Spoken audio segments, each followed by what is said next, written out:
Happy New Year buat kita semua. Ya. Salam sejahtera buat kita semua yang ada di tempat ini dan juga yang menonton dari rumah. Selamat datang di tahun 2023, The Year of Empowering Grace. Jadi, saya percaya bahwa kasih karunia Allah, kasih karunia dari Tuhan kita Yesus Kristus yang akan menuntun kita untuk menjalani tahun ini seperti tahun yang sudah kita lewati. Amin, saudara? Tidak peduli apa yang orang lain katakan tentang tahun ini, banyak krisis, akan banyak hal-hal yang belum kita tahu, tapi kita percaya bahwa bersama dengan Tuhan, kita pasti akan melewati ini dengan baik. Amin? Oke. Nah, saya ingin bagikan apa yang kemarin Pak Jerry sudah sampaikan juga, bahwa kasih karunia yang kita terima itu bukan karena usaha kita sendiri, tapi itu adalah pemberian Allah yang cuma-cuma. Dan karena cuma-cuma, karena gratis, itu bukan berarti bahwa itu hal yang murah, yang tidak berharga. Tapi justru kasih karunia itu diberikan buat kita. Dan itu cuma-cuma karena memang kita tidak dapat untuk membayarnya, saudara. Ya. Dan kasih karunia yang kita terima itu supaya kita dapat hidup benar, dapat hidup sesuai dengan yang Tuhan mau untuk kita lakukan.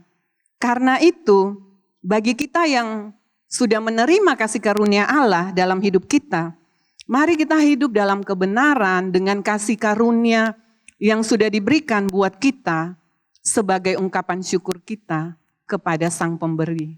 Amin. Saudara excited untuk memulai tahun 2023 ini? Amin. Ya.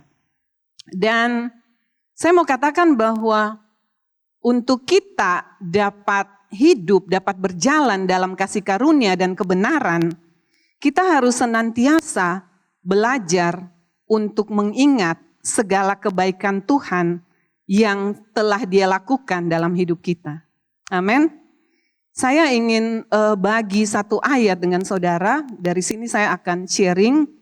Ini sangat memberkati saya waktu saya tahu kebenaran firman Tuhan ini, dan saya berdoa supaya saudara pun diberkati dengan hal yang sama. Ya. Ibrani 11 ayat 21. Ibrani 11 ayat 21 dalam versi New King James, tapi saya akan bacakan saja dalam bahasa Indonesia karena ini cukup jelas. Firman Tuhan katakan bahwa karena iman maka Yakub ketika hampir waktunya akan mati memberkati kedua anak Yusuf lalu menyembah sambil bersandar pada kepala tongkatnya. Makanya hari ini saya bawa tongkat di sini, saudara. Ya, saya pinjam tongkat Pak Santa.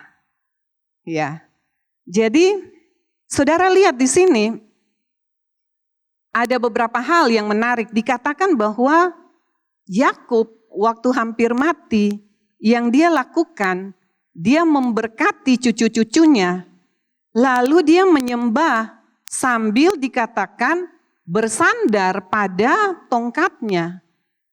Itu yang firman Tuhan katakan, saudara. Ya. Nah, saya mau share buat saudara bahwa begini. Di zaman dulu, saat di masa anak-anak Ibrani zaman dulu, itu orang Ibrani itu waktu belum punya pena dan belum punya kertas, makanya kemudian orang-orang tua Ibrani, mereka akan memberikan tongkat kepada anak-anak mereka. Jadi sejak usia 2 atau 3 tahun, pokoknya sejak usia muda, orang tua Ibrani akan memberikan tongkat kepada anak-anaknya. Nah, kenapa mereka memberikan tongkat, saudara? Karena saat itu belum ada pena, pensil, atau alat tulis dan kertas. Makanya orang tua Ibrani itu memberikan tongkat untuk anak-anaknya, gunanya untuk mereka akan mencatat kesetiaan atau kebaikan Tuhan yang mereka alami dengan memberi tanda pada tongkat tersebut. Jadi tiap tahun saat mereka merenungkan kembali seperti kita waktu kita mengakhiri tahun kemarin, kita merefleksi apa yang sudah kita lakukan di tahun yang lalu, kita akan maju di tahun yang baru.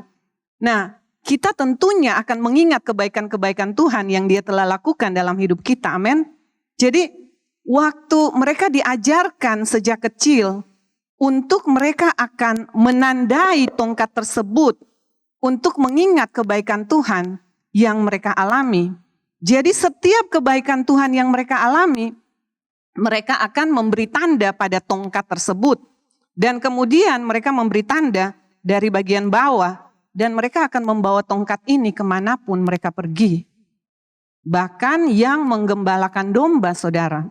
Kalau kita baca dalam firman Tuhan, banyak tokoh-tokoh Alkitab, saudara bisa temukan ada Yakub, ada Musa, ada Harun, ada Daud, dan lain-lain. Firman Tuhan berbicara tentang mereka dengan tongkat mereka. Tongkat Harun yang berbunga, salah satu contohnya ya. Daud dengan tongkat gembalanya. Nah, jadi apa yang dilakukan oleh orang tua Ibrani itu, supaya anak-anak mereka, sampai mereka dewasa, mereka akan mengingat kebaikan Tuhan. Nah, sehingga apa? Sehingga di saat mereka mengalami tantangan, mengalami hal-hal yang menyulitkan, mereka akan mengingat kembali kesetiaan Tuhan waktu mereka melihat tongkat ini. Ya saudara, jadi sangat menarik ini yang saya temukan saudara. Nah, tongkat yang ditandai saat mereka mengalami kesetiaan dan pertolongan Tuhan, itu akan menjadi pengingat untuk mereka. Dan hal itu yang akan memberikan kekuatan buat mereka. Di saat tantangan yang datang, di saat ketidakpastian, di saat kita mengalami banyak hal dalam hidup kita, apa yang dapat kita lakukan? Mengingat kembali kesetiaan Tuhan. Amin. Dan yang saya mau katakan buat kita semua pagi ini, bahwa untuk saudara mengalami Tuhan, saudara mengalami kesetiaan Tuhan dalam hidupmu, saudara dan saya harus bangun hubungan yang intim dengan Tuhan. Baru kita dapat mengalami Tuhan.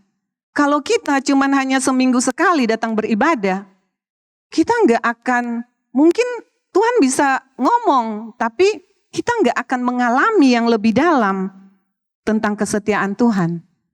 Amin. Nah, pagi ini saya akan share 3 hal saja untuk hidup di dalam kasih karunia. Hal apa yang perlu saudara dan saya lakukan?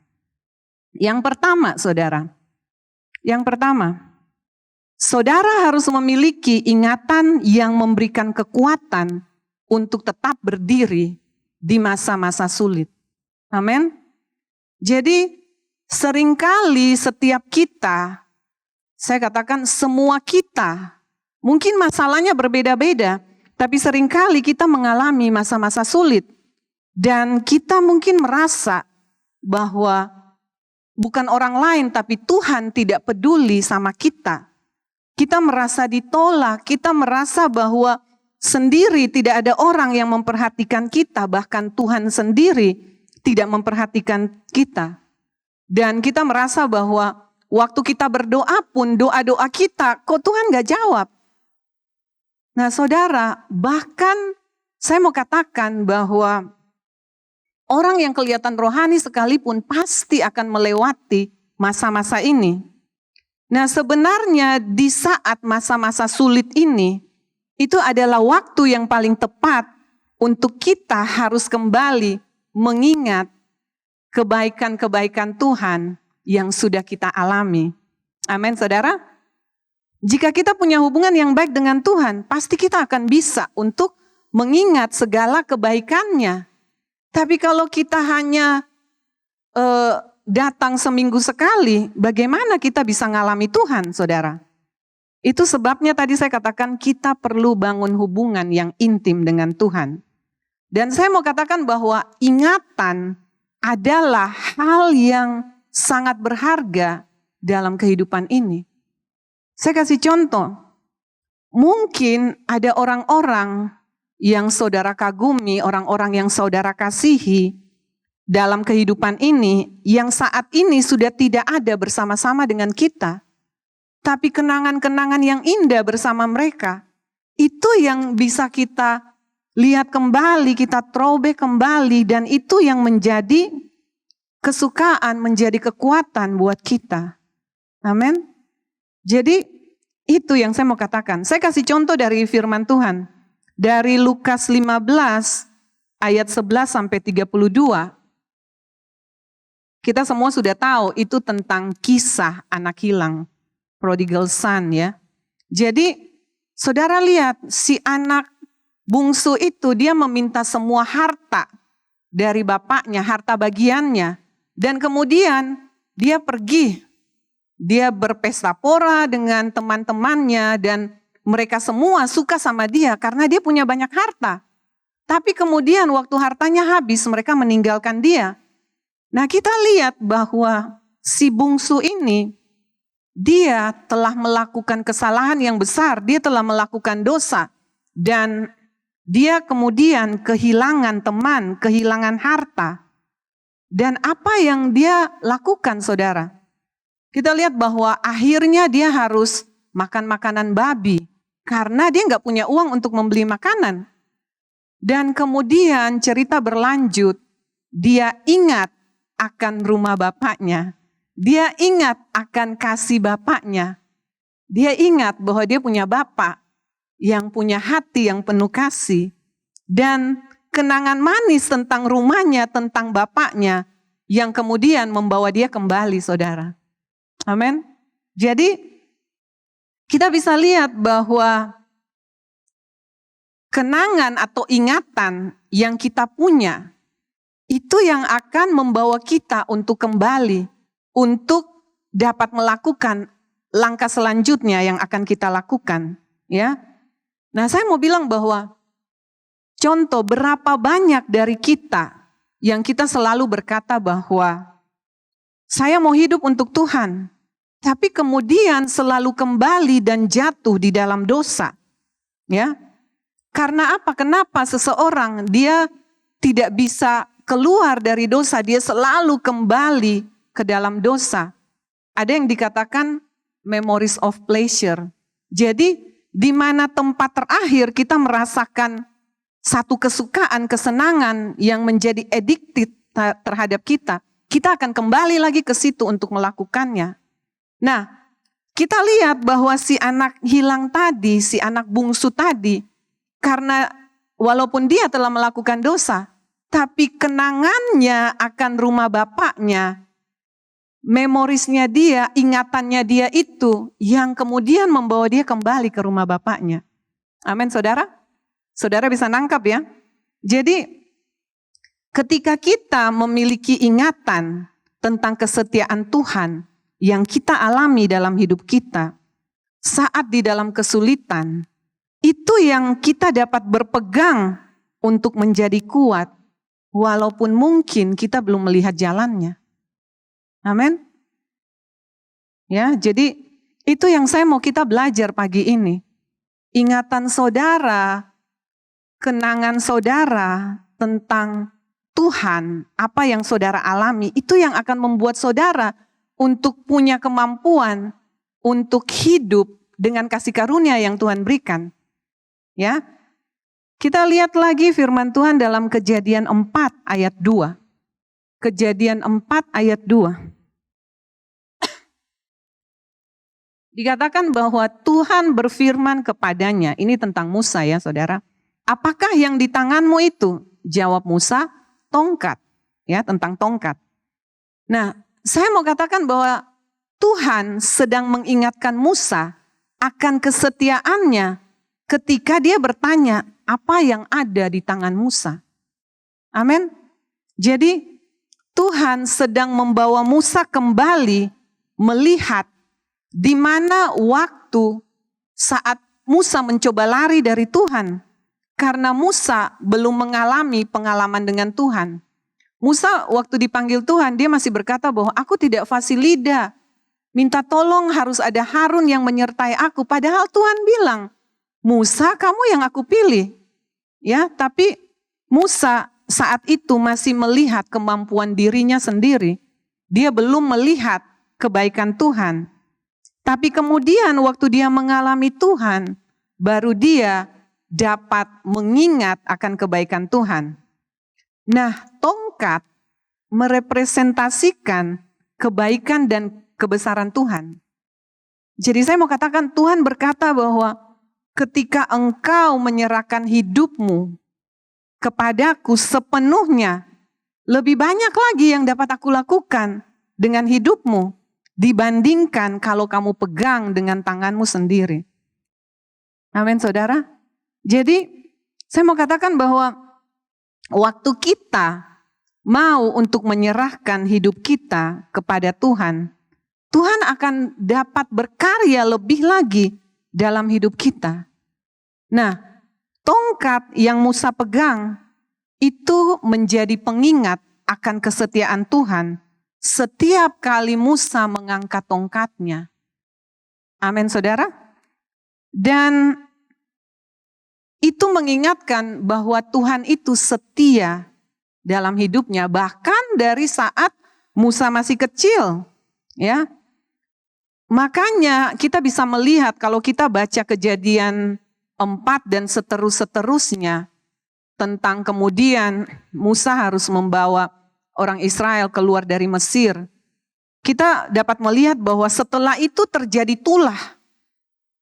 tulah-tulah yang terjadi, tapi Musa dengan confidence, dia dapat berjalan dan dia berpegang pada kesetiaan Tuhan yang sudah dia alami. Ya, bahkan kita bisa lihat bahwa waktu Tuhan suruh taruh tongkat di bawah, kemudian tongkat dari magician yang ada di Mesir, kemudian menjadi ular dan tongkat Musa memakan ular yang dari tongkat si magician itu. Ya, jadi kita melihat bahwa waktu Musa berfokus pada kebaikan Tuhan, kesetiaan Tuhan, dia kemudian dengan berani, dengan percaya, dia kemudian melewati tulah-tulah itu dan keluar sebagai pemenang. Saya juga ngalami, saudara, dalam hidup saya. Waktu tahun 2021 yang lalu Desember, waktu saya harus operasi, mungkin suami saya sempat bersaksi di sini, dan waktu itu saya merasa sangat takut, saudara, karena saya belum pernah ngalami operasi-operasi yang seperti itu. Jadi waktu saya didorong masuk ke tempat untuk operasi, kemudian sudah dibius, kemudian setengah jam atau sejam kemudian saya bangun, saya berpikir bahwa sudah selesai. Tapi ternyata belum, karena ternyata ditemukan ada gangguan lain dan saya harus tinggal 1 minggu lagi di situ. Di situ saya bergumul dengan Tuhan dan kemudian Tuhan ingatkan saya akan kebaikan-kebaikan Tuhan yang sudah saya alami. Ya, jadi kemudian dengan percaya saya bisa berkata bahwa kalau Tuhan yang sudah menolong saya di hari kemarin, Dia juga akan menolong saya hari ini dan bahkan di hari depan saya. Amin, saudara. Dan kita bisa melihat bahwa Musa tidak memegang tongkatnya lagi seperti mengangkat tongkat ajaib, ya, seperti Ibu Peri, magic wand-nya Ibu Peri waktu dia datang sama Cinderella, ya. Tapi Musa memegang tongkatnya untuk membuka jalan di Laut Merah. Dia memegang tongkatnya untuk mengingat kesetiaan Tuhan yang telah Tuhan lakukan dalam kehidupannya. Sehingga waktu dia mengangkat tangan, alasannya dia bahwa dia percaya Tuhan yang sudah melakukan kebaikan dalam kehidupannya akan pula melakukannya saat ini. Amin. Dan itu juga bisa menjadi bagian dari saudara yang mendengarkan saat ini. Amin saudara. Nah, jadi itu yang saya mau katakan. Hal pertama yang kita harus lakukan. Hal kedua untuk hidup dalam kasih karunia, kita harus dapat menjadi diri kita sesuai dengan apa yang Tuhan rancangkan. Saya mau katakan bahwa kita semua jangan coba untuk menjadi apa yang bukan Tuhan rancangkan bagimu. Tuhan tidak memberkati sesuatu yang bukan rancangannya. Ya, jadi kadang mungkin kita melihat orang lain, kehidupan orang ini, apa yang dia nikmati, apa yang dia alami, dan kita ingin menjadi sama seperti itu. Tapi saudara dan saya perlu tahu bahwa masing-masing kita diciptakan unik dan luar biasa. Dan tangan Tuhan sendiri yang memintalnya. Jadi Tuhan tidak memanggil kita untuk menjadi orang lain. Kita harus punya hubungan dengan Tuhan. Kita harus tahu apa yang Tuhan mau, rancangan Tuhan dalam hidup kita. Dan kita harus berjalan menyelesaikan itu. Ya, saya kasih contoh.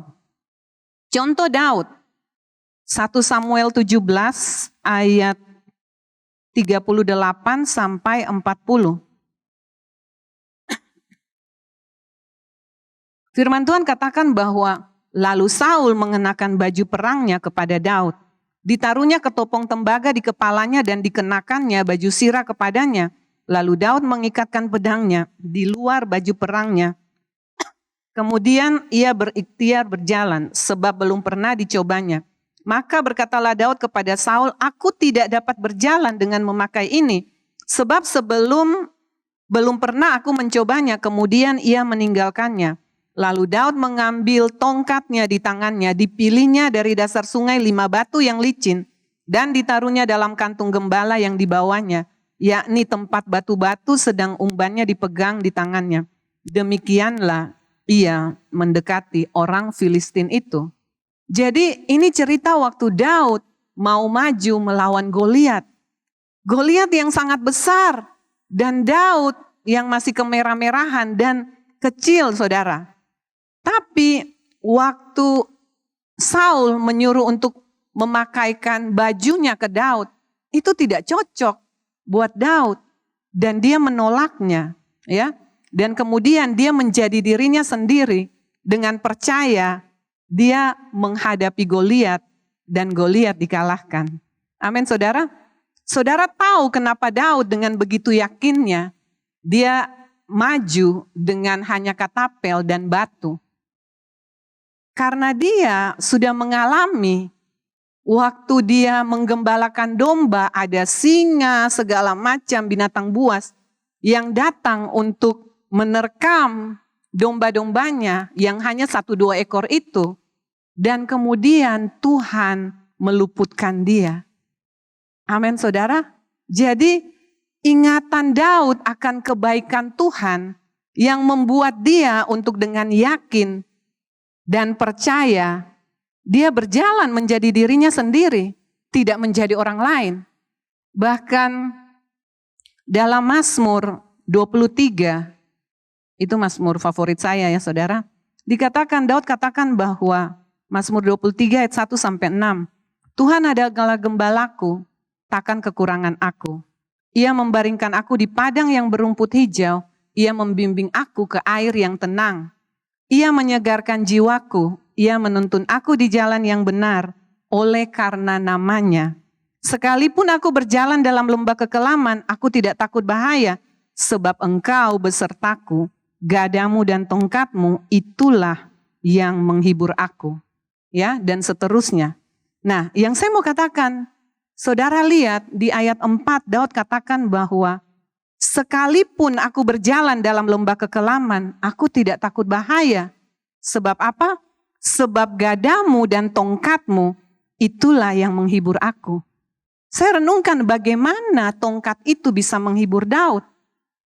Ya saudara, dan kembali kita pada apa yang dilakukan orang tua Ibrani buat anak-anak mereka. Tongkat Daud adalah tongkat di mana dia sudah menandainya dengan kebaikan-kebaikan Tuhan. Sehingga waktu dia melihat tongkat itu, dia dihiburkan, dia dikuatkan. Amin, saudara. Jadi itu rahasianya Daud, saudara. Jadi itu yang membuat Daud kuat, sehingga dia tidak berhenti di lembah bayang maut. Tapi dia berjalan terus karena dia tidak takut. Dan tongkatnya yang menjadi pengingat bahwa Tuhan setia dalam hidupnya. Dan sekali lagi Tuhan akan melakukannya. Amin. Ya, jadi itu yang saya mau kita belajar. Jadilah dirimu sendiri, saudara. Amin. Hal yang ketiga, segala peningkatan yang terpisah dari tujuan Tuhan menghasilkan kesombongan. Saya akan jelaskan begini.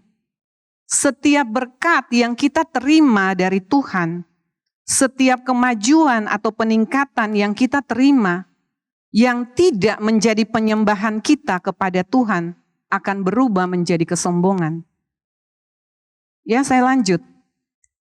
Setiap kita yang mengalami kebaikan Tuhan, kita yang mendapat kesempatan-kesempatan untuk kita diangkat, tapi kita tidak menjadikan hal itu sebagai penyembahan atau mengembalikan syukur kita kepada Tuhan, itu akan menjadi kesombongan.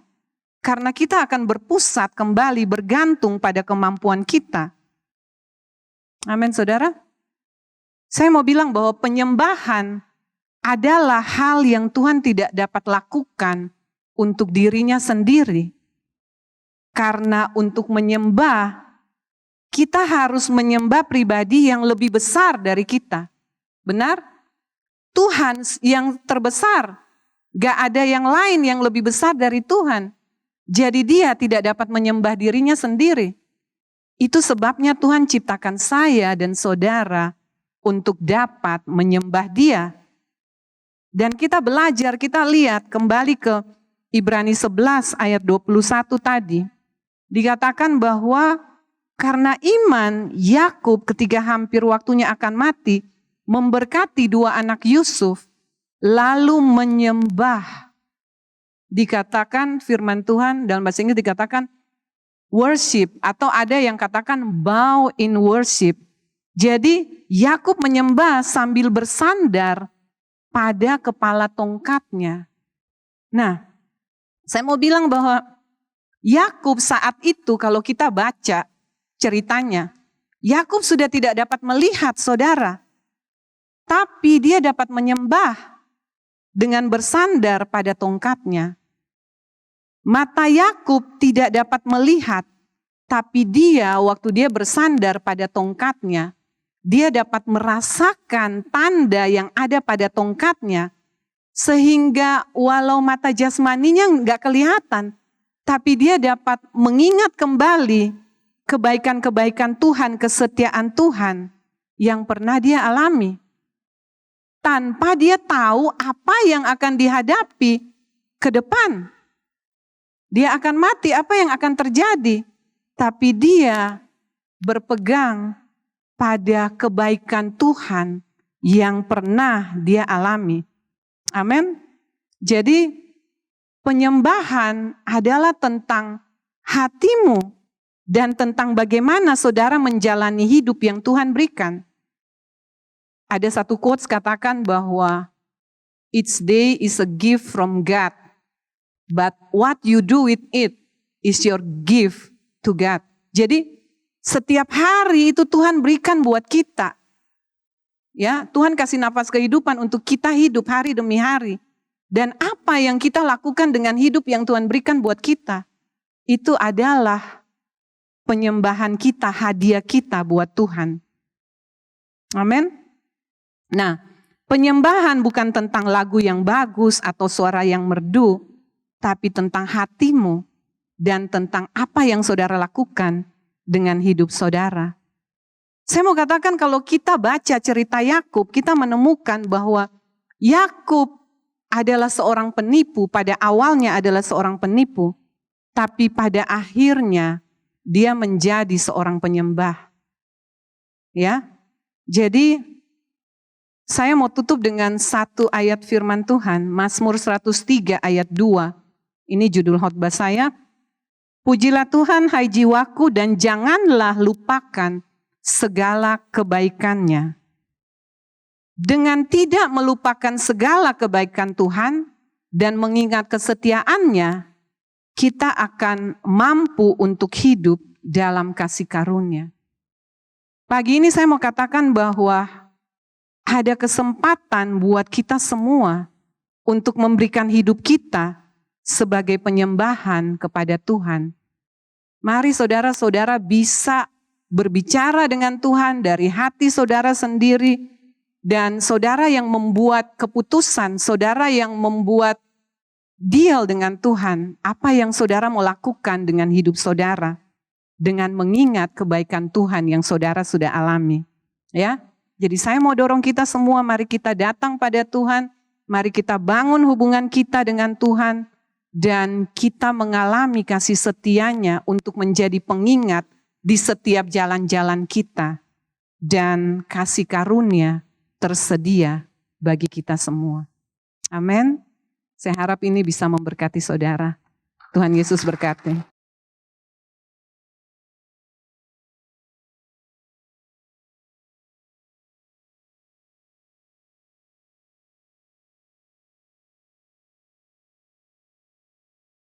Oke, saudara, ayat yang tadi Mazmur 103, ternyata kita nih kena penyakit lupa. Betul nggak? Begitu kena masalah, kita kena penyakit lupa. Saya perhatikan itu terjadi sering dalam hidup saya. Ketika masalah datang, kita lupa. Iblis buat kita lupa begitu kita ketemu masalah. Nah, saya tahu buat kita yang makin berumur, biasanya orang bilang faktor U. Ya, anak saya kadang suka bilang, aduh, kalian sudah tambah tua kayaknya. Tetapi saya percaya apa yang kita dengar pagi ini, mari kita ingat, jangan lupakan segala kebaikannya. Dan saya percaya 2023 ini salah satu pesan yang kuat buat setiap kita. Kenapa? Saudara, ada begitu banyak hal yang kita hadapi, ada begitu banyak informasi yang kita hadapi, dan kalau kita belajar, setiap kita harus punya tongkat. Mungkin saudara nggak bawa tongkat itu kemana-mana.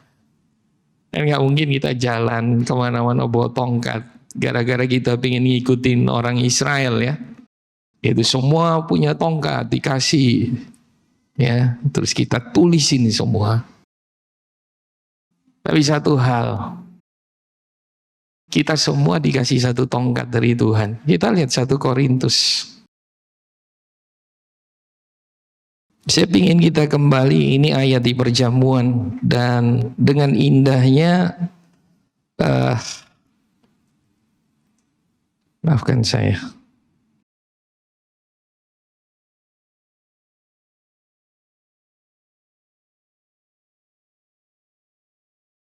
Satu Korintus pasal yang ke-11, ayat yang ke-23. Saya undang semua pemain musik. Sebab apa yang telah kuteruskan kepadamu telah aku terima dari Tuhan, yaitu bahwa Tuhan Yesus pada malam waktu ia diserahkan, mengambil roti, lanjut,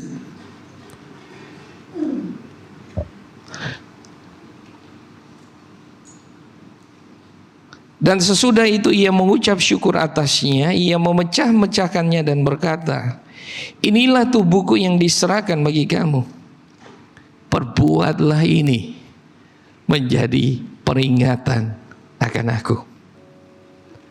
Tahukah saudara, setiap kali kita angkat tubuh dan darah, ayat yang berikut 25. Demikian juga ia mengambil cawan sesudah makan, lalu berkata, cawan ini adalah perjanjian baru yang dimeteraikan oleh darahku. Perbuatlah ini setiap kali kamu meminumnya menjadi peringatan akan aku. Kita semua mengalami kebaikan Tuhan, saya percaya, termasuk kalian anak-anak muda di tempat ini. Amin. Berapa banyak yang pernah ditolong Tuhan? Masukin di memori saudara, ingatan saudara. So itu jadi salah satu catatan di tongkat saudara. Tapi yang saudara perlu tahu, ini intinya.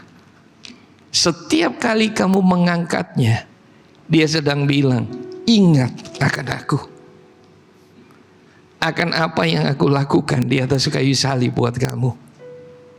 Bukan sekedar sebuah mujizat.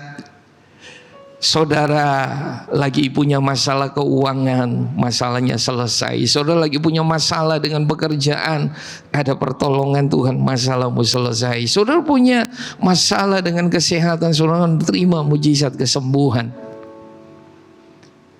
Di atas semuanya itu, kebaikan Tuhan terbesar, mujizat Tuhan terbesar adalah ketika dia naik ke atas kayu salib dan dia bilang, aku mau mati buat kamu.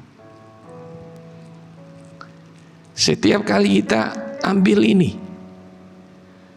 saudara harus ngerti, ini adalah sumber pengharapan kita, sumber kekuatan kita, sumber pertolongan kita.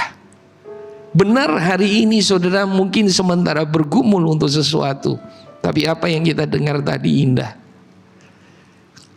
Ini jadi peringatan. Amin. Amin. Semua kita punya tongkat. Saudara mungkin bilang, saya belum pernah mengalami kebaikan Tuhan. Gak mungkin. Mungkin saudara kena penyakit lupa. Ya, saudara demensia di usia muda. Karena saya percaya semua kita pasti pernah mengalami. Dan saya mau kasih tahu saudara, apapun yang saudara sedang hadapi hari-hari ini, jangan lupakan segala kebaikannya. Daud ketika dia ketemu dengan Saul dan dia bilang, aku yang akan lawan Goliat. Saul bilang, kamu masih muda. Dia ini dari muda udah jadi prajurit, jadi tentara. Kamu gak mungkin. Seringkali orang yang lebih pengalaman dari kita, lebih senior dari kita, lebih tahu dari kita, ngomong sesuatu dan itu bisa bikin kita jadi down. Saudara, bukan berarti saya bilang kita mengabaikan masukan dari orang lain, bukan. Tapi ada hal-hal tertentu yang kita harus lebih percaya apa yang Roh Kudus taruh di hati kita. Amin. Setuju? Dan Daud bilang begini, Allah yang telah menolong aku, melepaskan aku dari cakar beruang dan cakar singa, akan melepaskan aku dari orang yang tak bersunat ini. Jangan pernah lupa kebaikan Tuhan, bahkan di tengah-tengah masalahmu. Mari kita bangkit berdiri. Semua sudah terima? Saudara kalau belum bisa ke belakang, ambil tongkat saudara di belakang.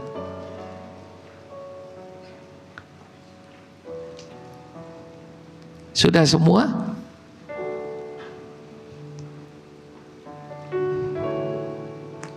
Kita baca sama-sama lagi ya, 1 Korintus 11 ayat 23. Sebab apa yang telah kuteruskan kepadamu telah aku terima dari Tuhan, yaitu bahwa Tuhan Yesus pada malam waktu ia diserahkan mengambil roti, dan sesudah itu ia mengucap syukur atasnya. Ia memecah-mecahkannya dan berkata, inilah tubuhku yang diserahkan bagi kamu. Perbuatlah ini menjadi peringatan akan aku. Angkat roti di tangan saudara.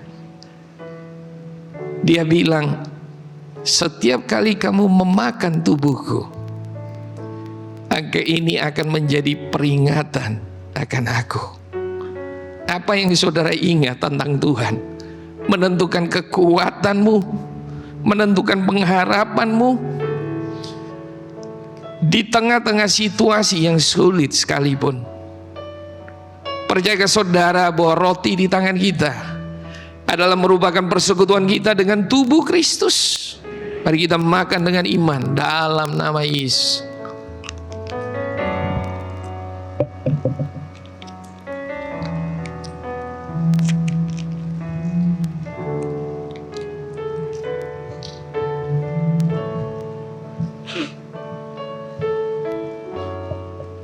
Angkat cawan ini tinggi.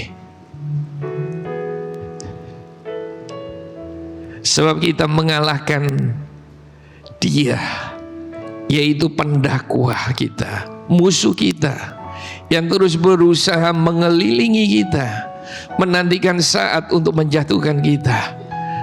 Dia kita kalahkan, Alkitab berkata, oleh darah anak domba Allah dan perkataan kesaksian kita. Dan ini adalah peringatan, tongkat yang Tuhan kasih buat setiap kita. Demikian juga ia mengambil cawan sesudah makan lalu berkata, cawan ini adalah perjanjian baru yang dimeteraikan oleh darahku. Perbuatlah ini setiap kali kamu meminumnya menjadi peringatan akan aku. Percaya saudara bahwa cawan di tangan kita adalah merupakan persekutuan dengan darah Yesus. Mari kita minum dalam nama Yesus.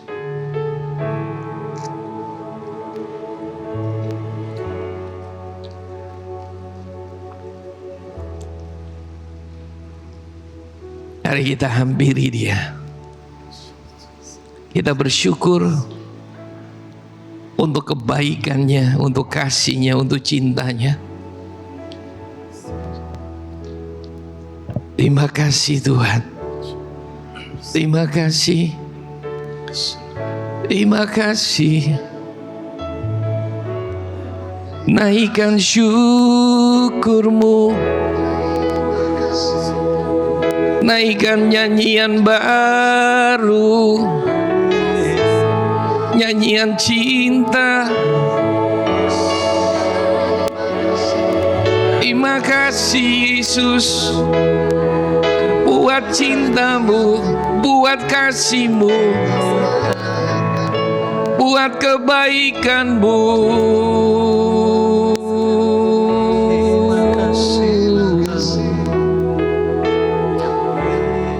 Terima kasih, terima kasih, terima kasih.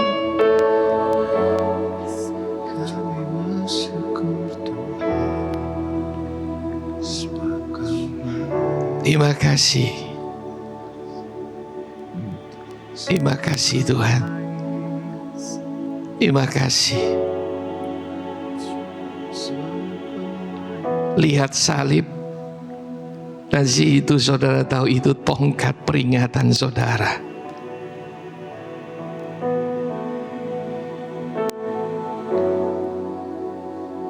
Pertolongan Tuhan tidak pernah telat. Menurut kita terlambat, tapi Dia tidak pernah telat. Tuhan terima kasih buat cintamu, buat lawatanmu, buat kami pagi ini.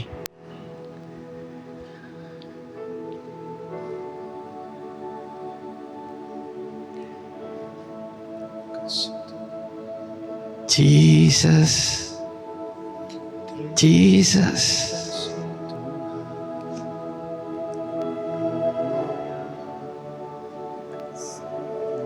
Terima kasih Tuhan.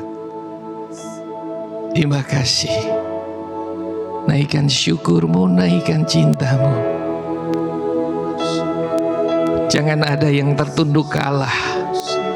Jangan ada yang merasa bersalah, merasa tidak layak. Sebab engkau sudah ditebus. Engkau sudah menerima pengampunan, anugerah kasih karunia-Nya. Terima kasih Tuhan.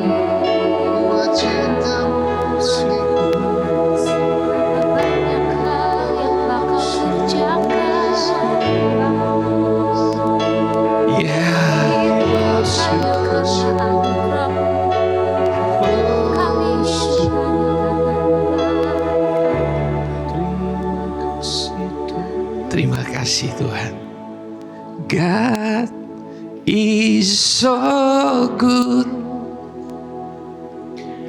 God is so good. God is so good. Is so good to me. God, you're so good. God, you're so good. God, you're so good. You're so good to me. Masing-masing pegang tongkatnya dan katakan, God, you're so good. God, you're so good. God, you're so good. You're so good to me. God, you're so good. God, you're so good. God, you're so good. You're so good to me. Mari angkat kedua tangan, terima berkat. Pulanglah kekasih-kekasih Tuhan, biji matanya, selalu ingat bahwa kebaikannya, cintanya sudah dinyatakan buat engkau di atas kayu salib. Sejak hari itu engkau dan saya tahu bahwa kita berharga, kita dikasihi, kita penting. Dan dia berjanji, dia selalu ada buat kita, menyertai kita, menolong kita dalam semua musim kehidupan kita. Mari kita masuk tahun 2023 ini, kita masuk dengan penuh pengharapan, dengan penuh keyakinan bahwa Tuhan yang sama yang sudah menyertai kita sebelumnya, Tuhan yang sama akan menyertai kita di tahun 2023, memberikan kepada kita kemenangan demi kemenangan, kekuatan demi kekuatan, kebaikan demi kebaikan, kasih karunia demi kasih karunia. Tuhan yang sama berjanji untuk berjalan di depan kita, untuk memberikan kemenangan untuk setiap kita. Pulanglah kekasih-kekasih Tuhan, kiranya turun atas setiap kita anugerah yang sempurna dari Bapa, cinta kasih dari Tuhan Yesus Kristus, bahkan persekutuan dengan Allah Roh Kudus menyertai kita semua, mulai saat ini sampai Maranatha dia datang kembali. Demi nama Yesus Tuhan. Yang percaya sama-sama katakan amin. Tuhan memberkati.